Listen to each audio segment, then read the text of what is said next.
Hello, friends.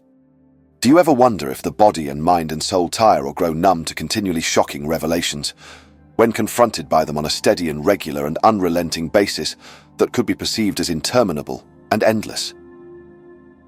Welp, from my experience chronicling the Ragtags, the answer is definitely no. Better buckle up for another cracker of a revelation is what I'm saying to you right now. So, are you ready to hear the rest of the tale? Then let us commence.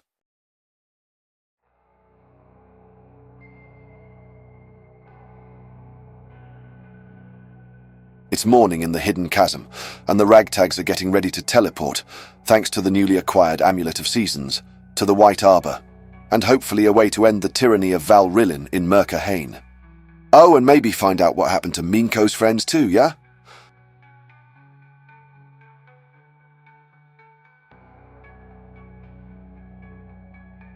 As they were attuning to some of the magic items they looted from the Blue Dragon Angaresh, the heroes read an Oregano Dale scroll they had found among the loot. This one told the tale of how Val'Rilyn had recruited several dragons for the war effort against the giants. Unsurprisingly, those dragons had helped turn the tide.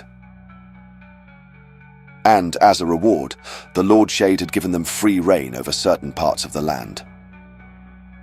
As you know, Angaresh had settled on the stone shores, but there were also dragons in Coldmire. The Craglins, the Drungamere swamps, and even in Whale. I guess the Ragtags had managed to avoid randomly encountering a bunch of them before running into old Angaresh, eh? After spending a final moment of remembrance at the graves of Frobisher and Sloane, their fallen friends, the companions finished up preparations, and without much left to do but to do it, they triggered the Amulet of Seasons and teleported to the White Arbor. Upon arrival, the Ragtags were immediately put on their guard. The landscape in which they found themselves was one that appeared sick and poisoned by a catastrophe of some form. Toxic mist hung oppressively in the air, and the ground was scrubby and unhealthy, with only the scattered remains of pale, dead trees dotting the landscape. The companions had arrived in a clearing that pushed out to the tree line of a large forest, in Whale, no doubt. But no trees stood tall in this barren and tortured circle of land. No trees, save for one. The White Arbor. For there could be no doubt this massive 200-foot-tall tree was anything but the legendary oak, standing tall about 500 feet away from them.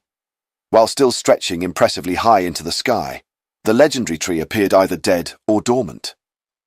No leaves adorned its gnarled branches, and its bark seemed unnaturally pallid and sick. The heroes cautiously approached, fanning out and creeping slowly across the dead ground toward the looming oak. As they neared, they could see there was a smaller dead tree in front of the White Arbor, and from that smaller tree hung what was very obviously a dead body. The body was strung up by its leg, its face covered by its tattered clothes, although the Ragtags could see that the skin of the corpse was an unnatural chalk white. When they were close enough, another grisly feature could be discerned. There seemed to be two familiar scroll cases tied around the body's neck. Strange ravens flew about the tree and were perched on its skeletal branches. The heroes could see that the ravens appeared to be undead, with skulls visible, though they still cawed and crowed at the companions unsettlingly. Ugh, that is quite creepy, is it not? Onia quickly had enough of the irritating and macabre chorus, and blasted them out of existence. With that, the companions closed the distance to the body. When things seemed as safe as they could be in a haunted and toxic wood, Drogon nimbly ascended the tree and, cautiously and respectfully, cut the body down, with Regal gently placing it on the ground. With their face now visible, the companions could see the dead figure was clearly a changeling, a fey shapeshifter, and a slight one at that. Their throat had been slashed, but it was difficult to discern how long ago they died, as the body seemed unnaturally preserved to a degree. As the Ragtags were huddled over the changeling corpse, Drogon and the pixies spotted another raven approaching from the high branches of the White Arbor, this one much larger than the others. With a flourish of its black wings, it landed upon the branch of the smaller gallows tree. As everyone readied themselves for the worst, it cocked its skull and burst into a harrowing, laughing cackle, before beginning to speak in an already familiar and unwelcome cadence. So, you finally arrived at the end of this chapter of your well-trodden path, and I think it dawns upon you now that here lies your beloved bard. Such a pity, isn't it? The words they wove led you on a grand adventure, didn't they? But let me reveal the final act of this tragic play. As your dear bard you now see was not what they seemed, a changeling, a master of deception and disguise.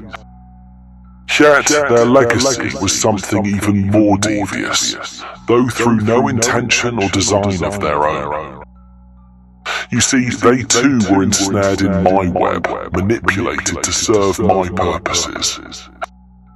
You thought you were pursuing freedom, uncovering the truth and challenging my rule. But in reality the bard, and now you, were marionettes in my grand performance.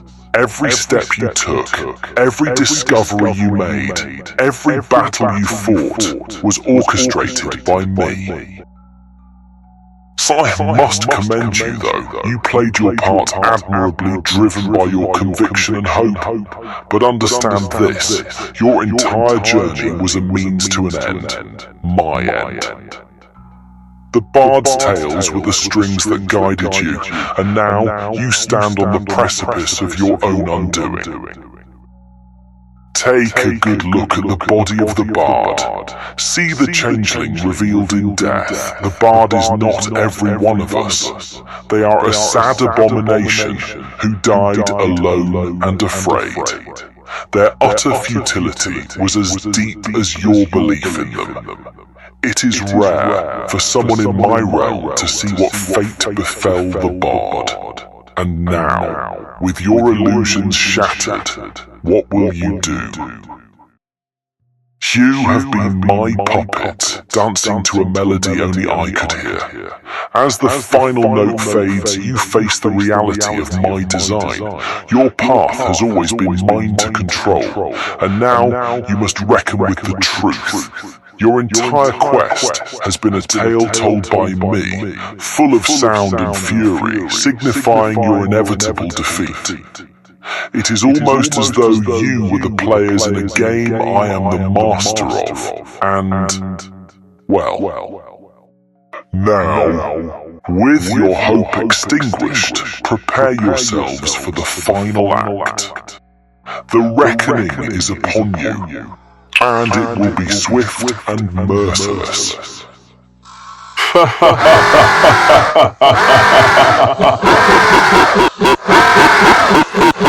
With that, Val'Rilyn's presence left the undead bird, and the raven began cawing unnervingly, until Unia dispatched it with a well-placed arrow. Everyone took a beat to process all that had happened in the short time since they had arrived at the White Arbor. I mean, yeah, that was a lot, right? Regal took the bard's slight body in his arms and decided to, place them in the party's bag of holding. I suppose the whole 10 minutes of air thing wasn't going to be an issue. Meanwhile, Varys decided to read the scrolls that had been found with the bard's body. You know, the ones that had been tied around their neck.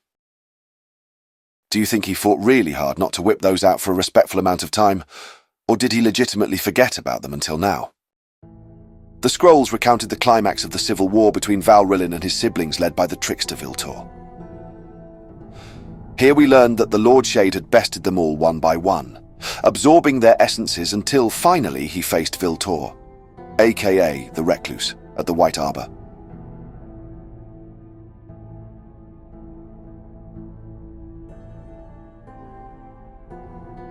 Their final battle raged for days, but when it was over, Val'Rilyn had shattered his sister's body at the base of the tree.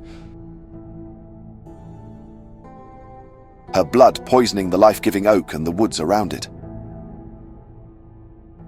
With that, he sought revenge against Sir Dermot, as well as Morgilla, and we know how that all ended up. The other scroll detailed the funeral of Gwyn Wyn, Sovereign of Spiders, and seemed to indicate that the Spider Queen's tomb, and as a result, the Glimmer, might be buried under the White Arbor or nearby. As the Ragtags were soaking in all that sweet lore-based context, Unia, Varys, and even Minko, from the vantage point of Brace's mind, noticed something strange. Glowing strands of light, flowing toward the White Arbor and under it. Minko reminded everyone that this was what his friend, the seer Vilena, had noticed and had followed into in Whale. While advising caution, the resolute monk also voted that they try to figure out where the strands were leading, at least in an extremely careful way. The Ragtags, following Unia, Varys, and Minko through Brace's lead, slowly and steadily moved toward the huge base of the White Arbor. The tree's massive roots coiled and pushed into the earth. The strands of light seemed to lead under the tree and even into the ground. Drogon led everyone into the at-first large spaces among the roots, and eventually squeezing through further below the giant tree as the way tightened. Despite the path becoming quite claustrophobic, there was indeed a path to follow, and follow it they did. Soon, after squeezing through a particularly constrictive collection of roots, they found a hole down into the earth. Some quick investigation showed that it seemed to connect to some kind of caves or tunnels. Unia, Varys, and Minko soon confirmed that the strands of light could be seen flowing down these tunnels. I mean, you know what's going to come next, right? That's right. The Ragtags entered the creepy, dark caverns under the giant dead magical tree, heading into who knows what to face gods knows who, following ethereal strands of light that may or may not lead them to their doom. Always with the going into the dark, deadly caves of death darkness with these guys.